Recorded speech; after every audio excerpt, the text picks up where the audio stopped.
Hey guys, welcome back to a new video. So today is the day we put the engine back in the coupe, at long last. There's our gearbox, freshly built. Well, when I say built, we've tightened up and changed a few bits. There's our lovely engine with our super duper lightweight flywheel, ready to go in the hole. This car, man, it's challenged me the whole way, and then it does this just as I'm about to see if it cranks for the first time. I'm done for the day. Peace out. So we've got to have a quick shifty round, move some of these shit boxes.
Next up, let's get the engine hooked up to the crane.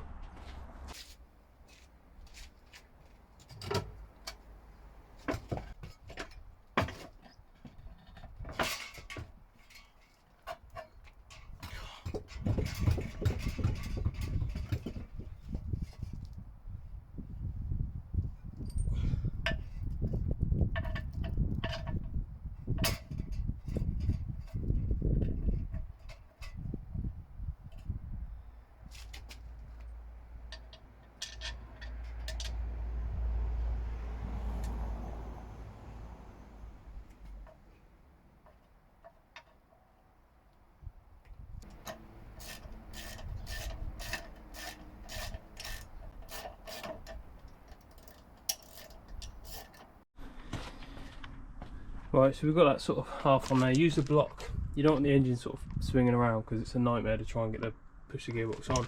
So I've just rested it on a block so the engine won't really move, and get it up off the ground a bit. And then get one sort of bolt in just to keep it steady, or slide it on as far as it'll go. Get one bolt in, and then once it's at that point, you can just use the bolts to basically pull the box in on its own.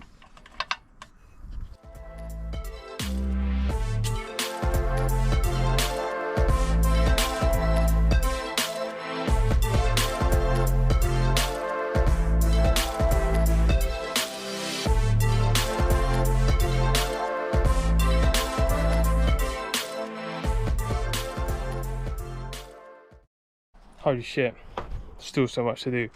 Right, once all your bolts are in, numerous ones, next up I've just routed the reverse light sensor, so it just routes along the gearbox like so, and then pushes in, that then lives in there. We've just got to lock off our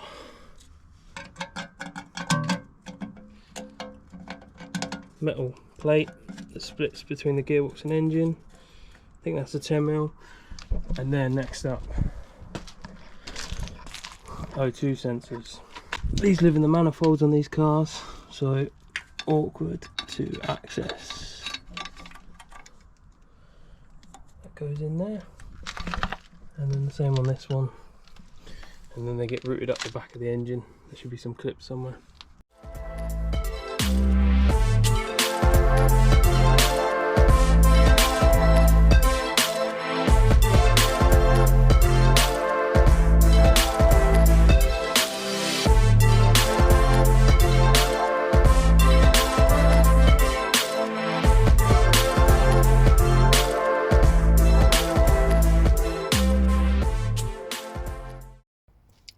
So because we've used the Z3 engine, it doesn't have this bracket.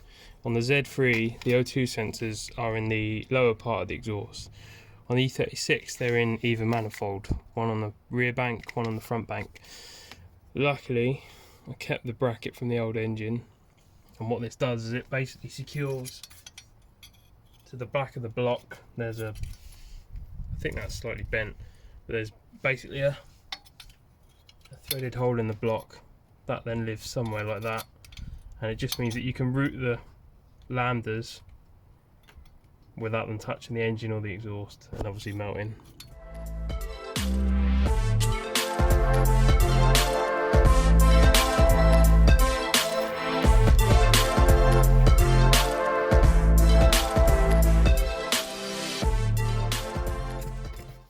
Then we just got to hook them up to the loom. Once the engine's in the car, we've got to take this off. Just route them like that, nip them up. They sort of go in there. You can see the path, and then up into the engine. Next job, start the motor.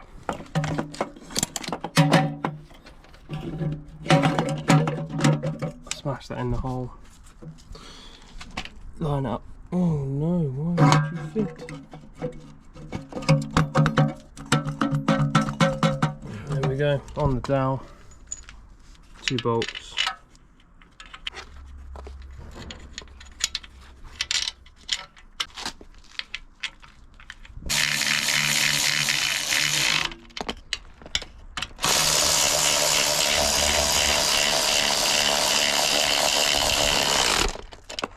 And then just some connections on the back. Right, that's all ready to go in. Start motor's on.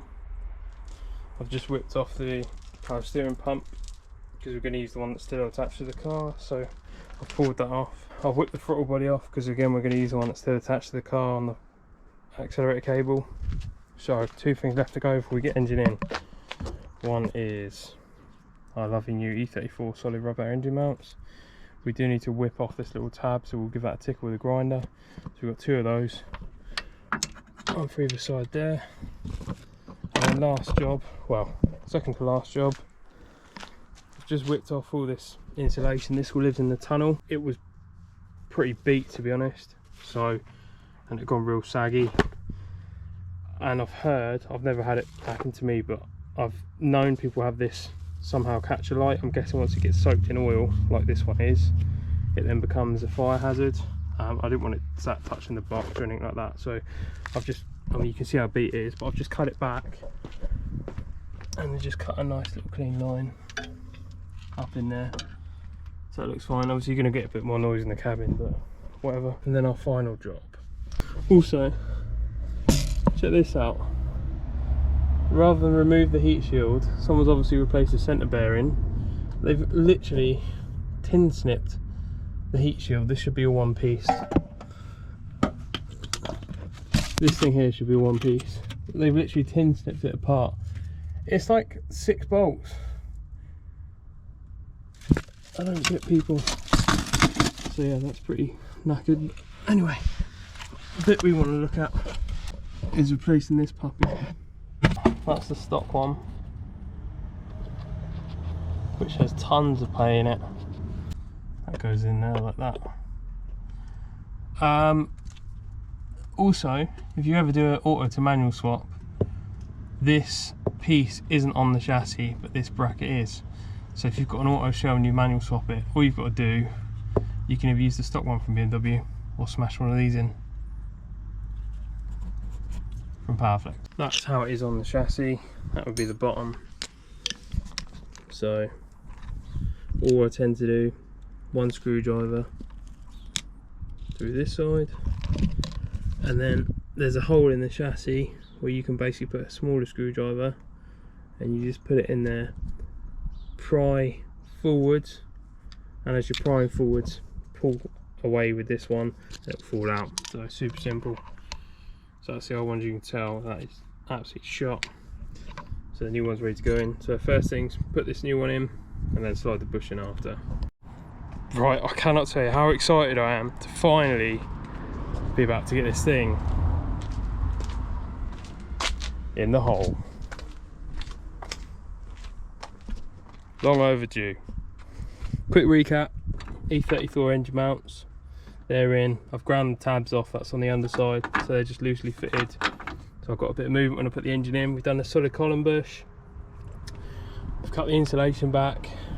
We've done our strut tower reinforcements. We've done mountains of prep to this engine, gearbox overhaul, all sorts of bits and pieces we had to swap over to make sure that the engine works because it's from a Z3, and we are finally going to put it in the hole. Stay tuned. We are ready, let's do this.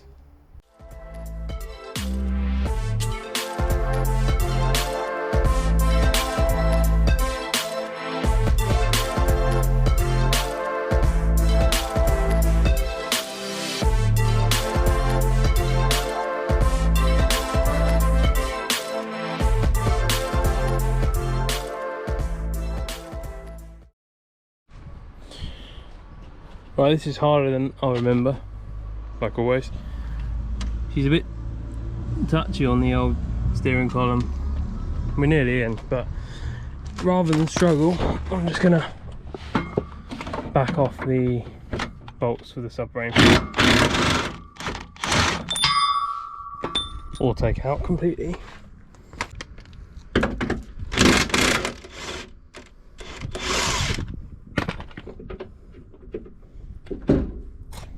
That should then give us a little bit more room.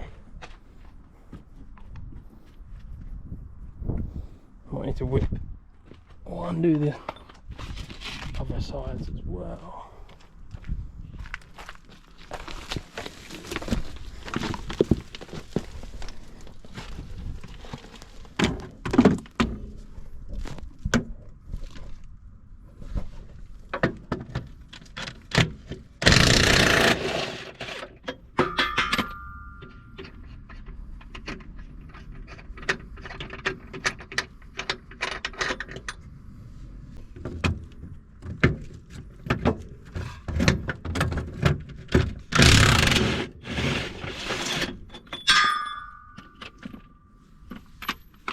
Right, that's the subframe fully undone. Holy smokes. I've had total absolute mare with this. Nightmare on the floor trying to do it on your own. You need two people really.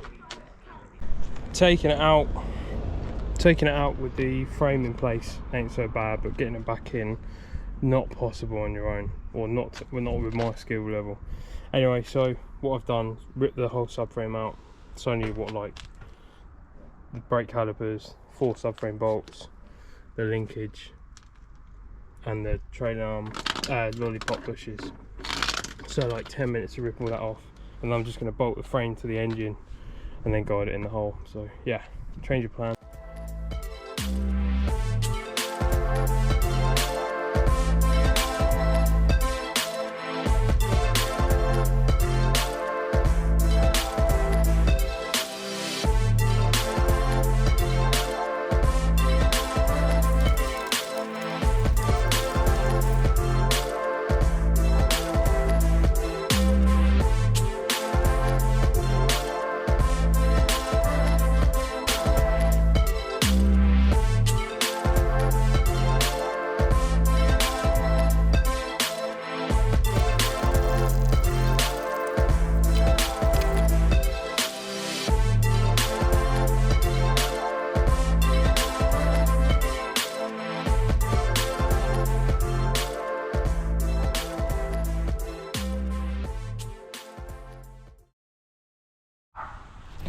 Right, I just want to show you what to aim for if you're doing this on your own. It's way trickier. I've always had help when I've done these, like a spare pair of hands.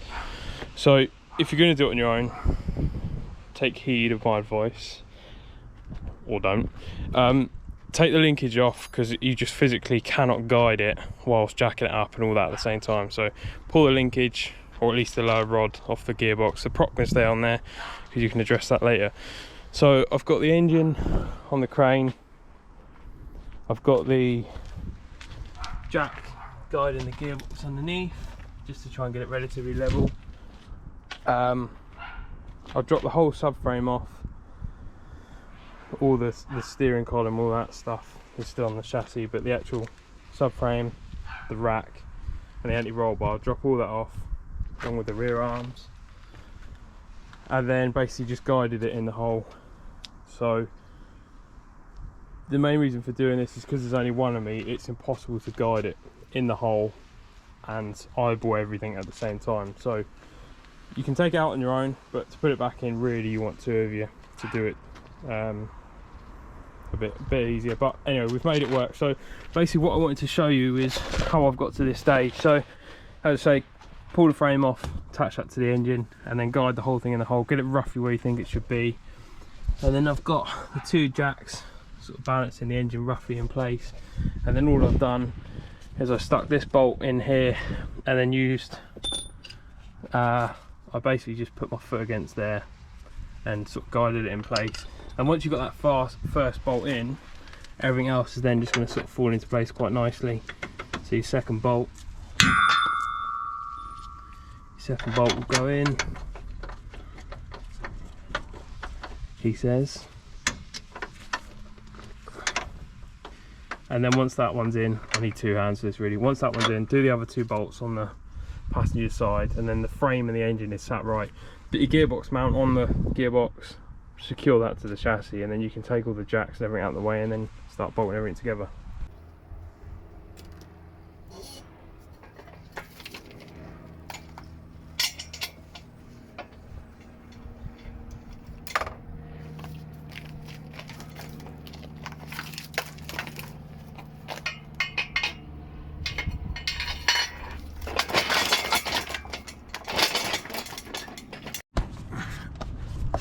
Right, all the drivetrain's in, gearbox is on, mounts on, linkage is in, props on, centre bearing. Just remember when you put the centre bearing on, or before you remove the centre bearing off the chassis, to mark where the position is, because it does need to be preloaded. Otherwise the bearing or the rubber will fail. So just make sure you mark it. You can see that I've used like an orange pen. But yeah, that's all in, slaves in, so now it's the fun stuff up the top. Hook up the loom and the fuel lines, and there's a coolant line on the back as well, and then that should be enough to get us, and the engine off, and then we should be able to start it, hopefully. Fingers crossed. Right, first things first, let's hook the lambdas up.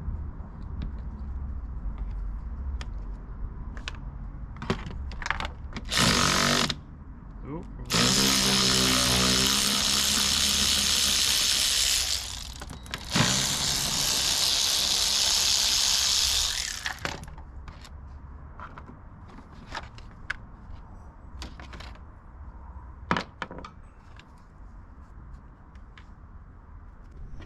Well, that's the lambdas on there, super simple. Next job, we've got to put fuel lines on, but access is not great at the best of times.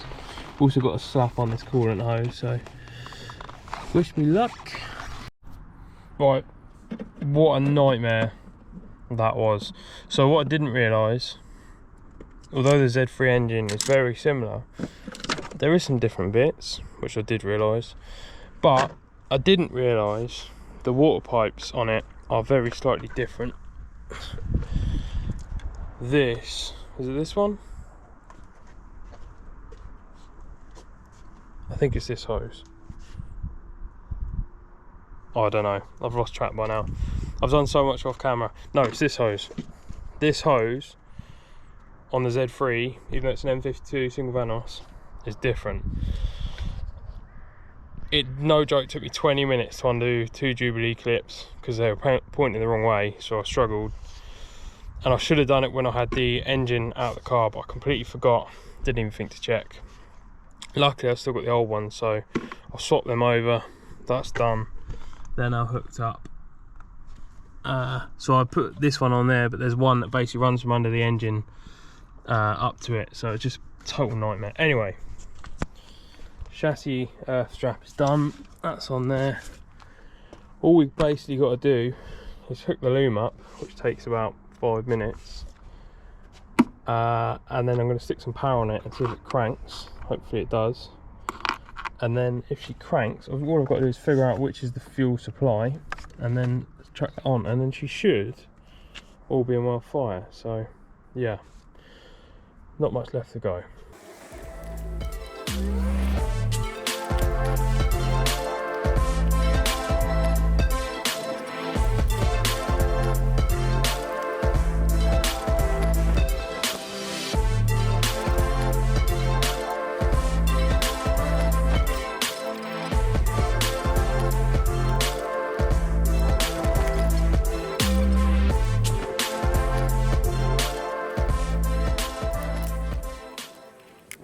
ECU, let me bring you in.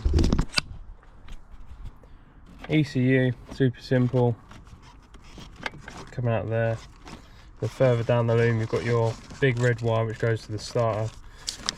You've got the one next to it which is in black sheath insulation. That's a line that goes to the fuse box. Two fuel relay and ignition relays live on there. That's your X20 plug which goes to the interior loom. You've got an earth which comes out here, that lives there, and then that's that side of the loom done, besides the map and the purge valve, I believe that is, but we're going to run it without them at the moment. Not bothered about that, it should run. And then on this side's even simpler. We've basically got I'm not going to put this in properly because I've still got to put a touch of filler down there and mount this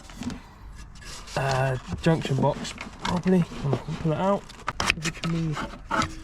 So usually that sits in there on a 6-cylinder, sits in the hole in the engine. Let's just put it there.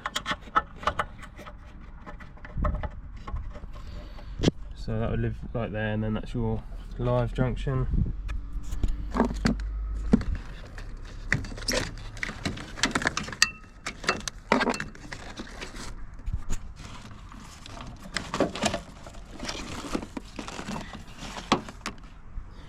Obviously this all needs putting in there properly. But for now I just want to hear it crank. Plug that into there. That's the feed for your coil packs. And then last but not least, we just need to hook up these to the 12 volt supply. So super simple. That one goes on there.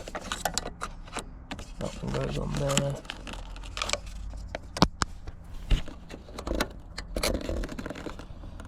I need to figure. Right, I literally cannot believe this. So everything's hooked up. I've gone around the back. Door's been open. I've stuck a battery on it. It's a big battery so it won't fit in there. And then I've gone and got the key, which is in the ignition. I've gone to turn it, but because it's been sat in the barrel for ages, it needs to be pulled out and put back in. So I pull it out, put it back in, and it just doesn't turn, it doesn't move. And I'm like, what? It's literally the key for the ignition. So I'm like, okay, well maybe I don't know. I was like, oh, I don't know. I'd lock and unlock the car. Who knows? Don't know what's happened. I know it's got an aftermarket alarm. So I've jumped out, put the key in. Key's gone straight in, locked it, and it locked immediately. And now it won't do anything. It won't lock, unlock. It occasionally lets me relock it, but it won't unlock. The buttons work. So if you look at the hazard light, so the alarm is being enabled and disabled, but it's not. It's like the doors are totally deadlocked. That's the only key I have with the car. The key doesn't fit the passenger door, or doesn't seem to. It doesn't fit the boot. It doesn't fit the passenger door or the driver's door. I've tried all doors. So I'm currently locked out of the car. And this is the only key I have. So I can't start it because I can't even get in the car. And with it being a coupe, even though I've got the boot open, it hasn't got folding rear seats. I don't think. No, it hasn't got folding rear seats. So I have no idea what to do. Literally, I can't get in the car. What do I do? What do I do? I've literally tried unlocking this door. No joke, like I've sat here for like 10 minutes before I even picked up the camera trying to undo it. This car, man, it's challenged me the whole way, and then it does this just as I'm about to see if it cranks for the first time. I'm done for the day. Peace out. Right, you join me the following day. I come out this morning, chucked the battery back on it, and somehow the key fob unlocked it. So I still haven't got a working key to get me in the car, but there's an alarm fob and that let me in, so I'm guessing that's what's played up and locked me out in the first place. Anyway, I've literally just chucked, I've got 5 minutes, I've chucked battery back on it, chucked the fuel lines on. She should be about to fire.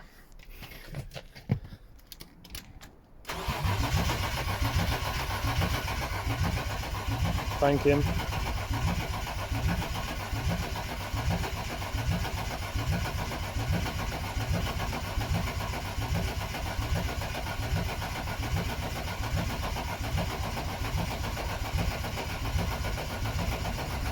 No start. Let's try and lock it and unlock it.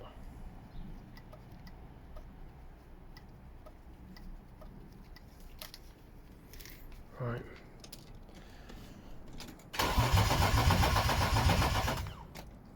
Oh, I've got a good idea. Up if I put the fuel pump relay in. Right, fuel pump relay's in. That's why I took it out, because I wanted to crank it and not let it fire until it built some oil pressure. Right, it might actually fire.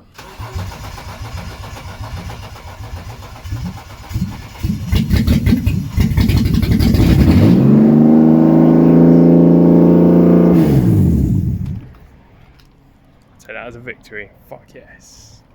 She runs.